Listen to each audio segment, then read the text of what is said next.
Shalom. Shalom saudara terkasih di dalam nama Yesus Tuhan. Senang sekali kita dapat berjumpa kembali dalam suara ilahi renungan di hari ini. Sebelum kita memulai, mari kita mengucap syukur dan berdoa bahwasanya Tuhan begitu baik atas hidup kita. Ya Allah Bapa, terima kasih ya Tuhan atas semua kebaikan-Mu yang luar biasa di dalam hidup.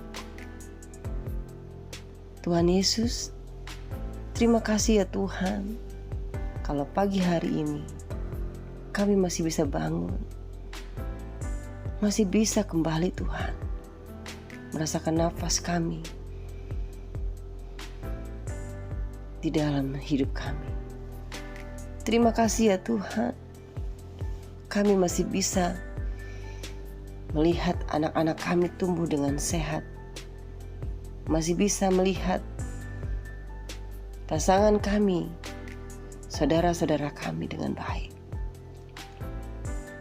Terima kasih Allah Bapa atas kebaikan-Mu yang dahsyat di dalam hidup kami, karena Engkau kekuatan dan gunung batu kami. Mari ya Allah ya Tuhan Yesus, kami siap mendengar suara ilahi, yaitu firman yang datangnya dari Engkau Tuhan, untuk menjadi rema buat hidup kami di sepanjang hari ini. Di dalam nama-Mu Yesus Tuhan, kami mengucap syukur dan siap menerima Tuhan. Haleluya. Amin.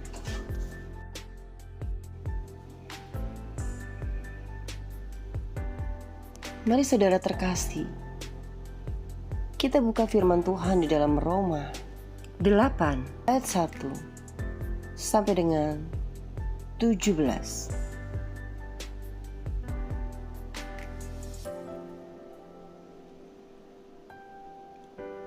Judul perikopnya adalah Hidup oleh Roh.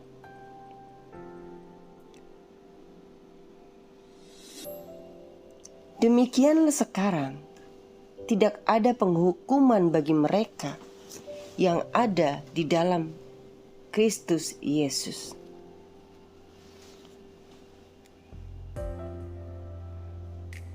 Roh yang memberi hidup telah memerdekakan kamu dalam Kristus dari hukum dosa dan hukum maut. Sebab apa yang tidak mungkin dilakukan hukum Taurat karena tak berdaya oleh daging, telah dilakukan oleh Allah dengan jalan mengutus anaknya sendiri dalam daging, yang serupa dengan daging yang dikuasai dosa karena dosa.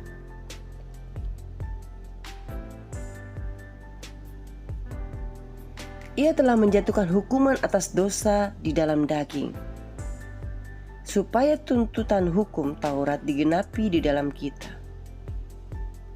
yang tidak hidup menurut daging, tetapi menurut Roh.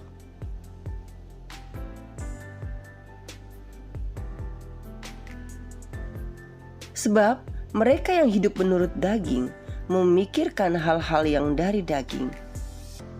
Mereka yang hidup menurut Roh memikirkan hal-hal yang dari Roh.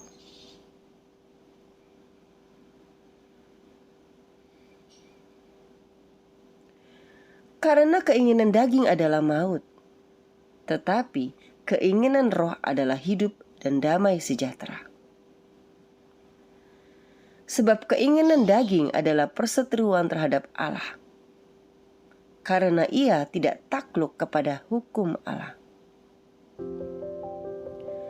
Hal ini memang tidak mungkin baginya.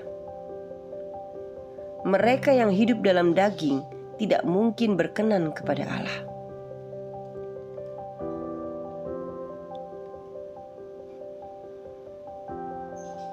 Tetapi kamu tidak hidup dalam daging, melainkan dalam Roh.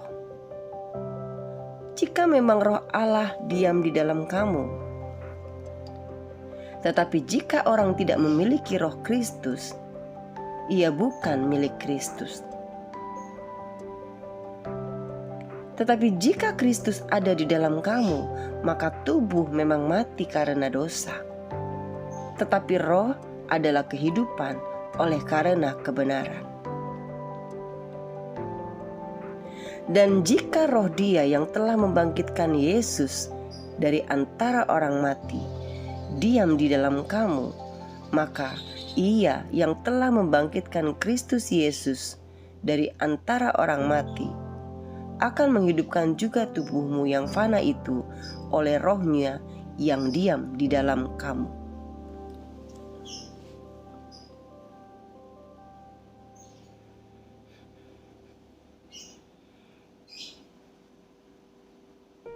Jadi, saudara-saudara, kita adalah orang berhutang, tetapi bukan kepada daging, supaya hidup menurut daging. Sebab jika kamu hidup menurut daging, kamu akan mati. Tetapi jika oleh roh kamu mematikan perbuatan-perbuatan tubuhmu, kamu akan hidup. Semua orang yang dipimpin roh adalah anak Allah.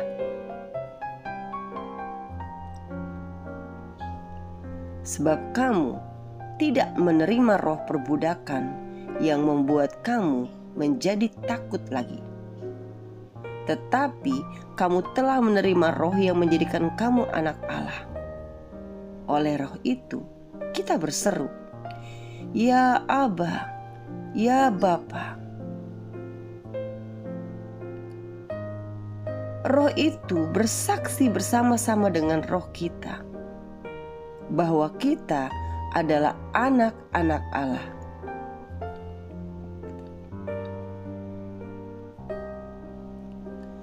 Dan jika kita adalah anak, maka kita juga adalah ahli waris. Maksudnya, orang-orang yang berhak menerima janji-janji Allah, yang akan menerimanya bersama-sama dengan Kristus. Yaitu, jika kita menderita bersama-sama dengan Dia, supaya kita juga dipermuliakan bersama-sama dengan Dia. Haleluya. Haleluya, Yesus Tuhan. Terima kasih Bapa. Terima kasih Yesus Tuhan, atas kebaikan-Mu yang luar biasa di dalam hidup kami. Terima kasih Allah Bapa. Terima kasih atas firman-Mu yang indah buat hidup kami di pagi hari. Terima kasih Yesus. Haleluya Tuhan. Amin. Saudara terkasih, mengapa kita bisa berhenti membuat keputusan yang kita sesali?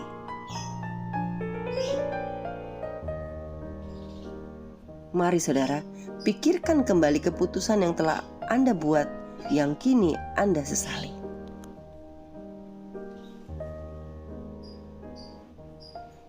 Kita semua pernah melakukan hal yang membebani kita dan membuat kita heran. Mengapa ya saya melakukan hal yang saya tahu itu salah?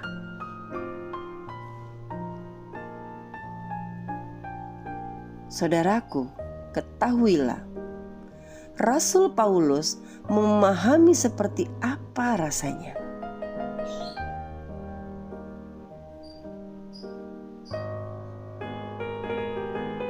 Dia berkata, apabila saya ingin berbuat baik, saya tidak melakukannya. Dan apabila saya berusaha untuk tidak berbuat salah, saya malah melakukannya. Romans 7 ayat 19.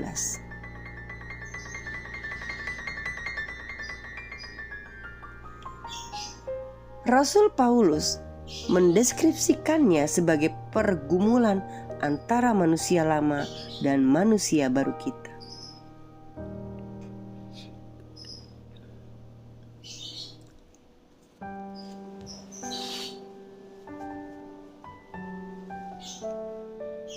Manusia lama kita ditandai dengan keinginan melakukan apapun yang tampaknya menyenangkan bagi kita saat ini, tidak peduli akibatnya. Dan walaupun terasa melegakan di saat itu, pada akhirnya akan memimpin pada konflik, kekacauan, dan kehancuran. Saudaraku, sebelum kebangkitan Yesus, orang Ibrani mengontrol manusia lama ini dengan mengikuti hukum yang Tuhan berikan kepada Musa. Hukum-hukum ini diberikan untuk membantu umat mendekat pada Allah. Namun hukum-hukum tersebut tidak membenahi kodrat manusia, melainkan menyingkapkan ketidaksempurnaan manusia. Ketahuilah saudara, hukum memisahkan dari Allah dengan mengungkapkan seberapa jauhnya kodrat manusia dengan Allah. Namun ini semua berubah saat Tuhan Yesus kita datang ke dunia.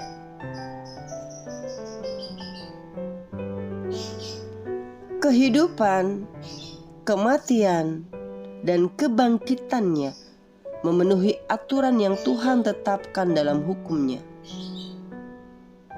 Pengorbanannya memberi kita akses kepada kodrat baru yang diciptakan dari karakter Allah, bukan berdasarkan ketidaksempurnaan kita.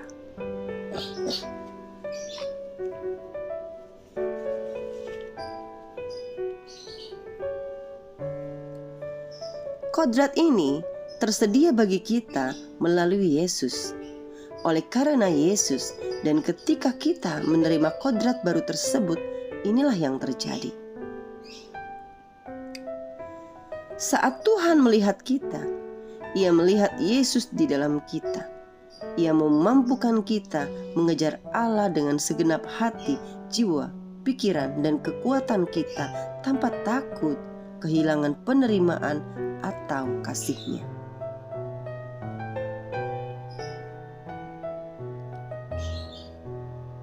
Saudaraku, Yesus memberi kita kekuatan untuk melawan manusia lama kita dan menang. Kita dapat mengalahkan kecenderungan kita untuk membuat pilihan yang kita sesali dengan meminta Roh Kudus membantu kita membuat keputusan yang menghormati dan mencerminkan Yesus. Karena Yesus, kita tidak lagi dihukum. Meskipun kita masih akan bergumul antara apa yang benar dan yang salah, kita tidak lagi menjadi hamba dosa ataupun dihukum terpisah dari Allah selamanya. Ketahuilah saudara, bagaimana Tuhan Yesus telah menyelamatkan hidup kita.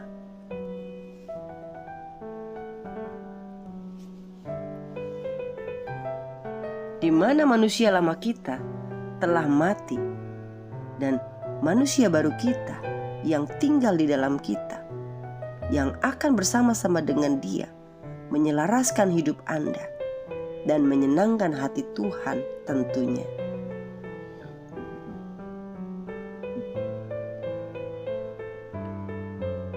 Saudara terkasih, ketahuilah bahwa Tuhan Yesus begitu besar, mencintai, dan mengorbankan setiap hidupnya buat kita yang saat ini ada. Tuhan berikan kepada kita.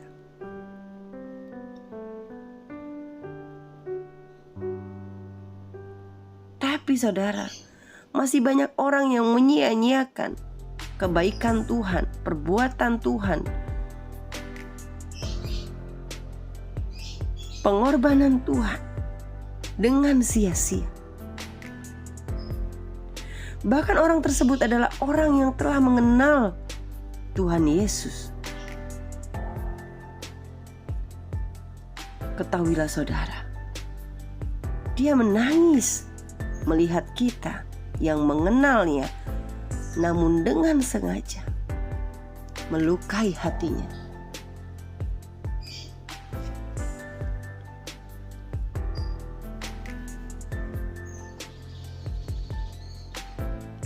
Hari ini saudara,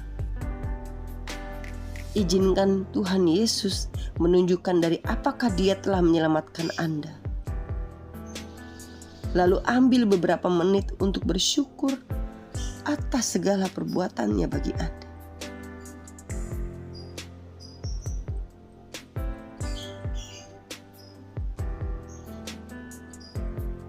Saudaraku, berdasarkan ayat dan kisah ini, apa tindakan selanjutnya yang perlu Anda lakukan? Anda bisa memilih, saya tidak mau menyimpan kesalahan orang lain.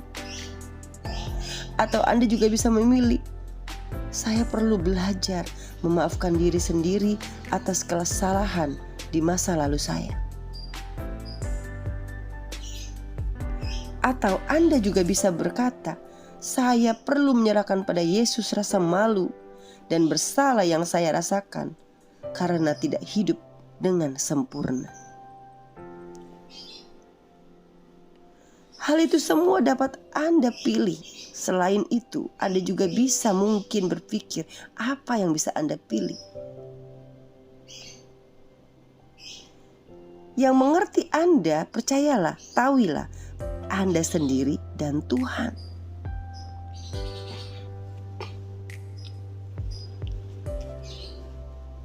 Bukan orang lain.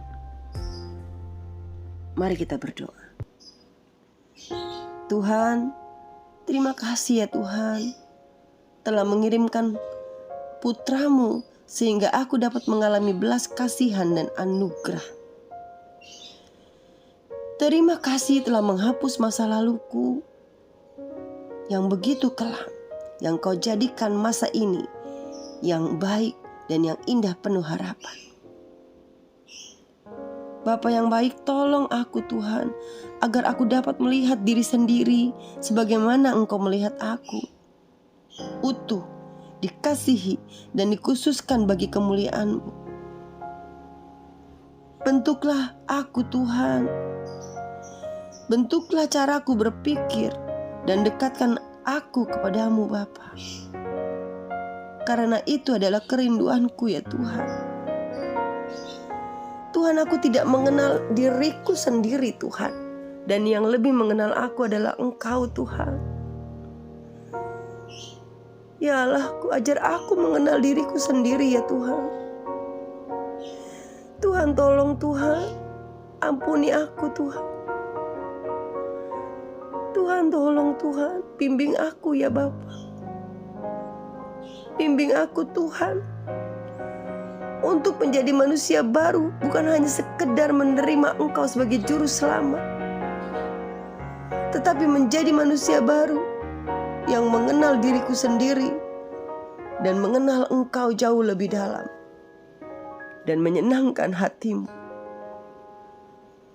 Sungguh Allahku, itu kerinduanku Tuhan. Terima kasih Bapa. Terima kasih. Bentuk aku Tuhan dan masuk ke dalam hidupku Tuhan. Hamba siap menerimamu selalu Tuhan, untuk memimpin hidupku hari lepas hari. Di dalam namamu Bapa yang baik, dengan Roh Kudus, darah-Mu menyelimuti hidup kami, tubuh kami, dan masa depan kami. Haleluya Tuhan. Amin. Dan sebelum kami menutup suara ilahi renungan harian ini, mari kita berdoa. Doa Bapa kami yang Tuhan ajarkan. Bapa kami yang ada di surga, dikuduskanlah namamu, datanglah kerajaan-Mu, jadilah kehendak-Mu di bumi seperti di surga. Berilah kami pada hari ini makanan kami yang secukupnya. Dan ampunilah kesalahan kami, seperti kami juga mengampuni orang yang bersalah kepada kami. Dan janganlah memasukkan kami ke dalam pencobaan, tetapi lepaskanlah kami dari yang jahat. Karena Engkaulah yang mempunyai kerajaan dan kuasa dan kemuliaan sampai selama-lamanya. Haleluya Tuhan. Amin. Demikian firman Tuhan saudara terkasih di pagi hari ini. Selamat beraktivitas. Tuhan Yesus memberkati. Shalom.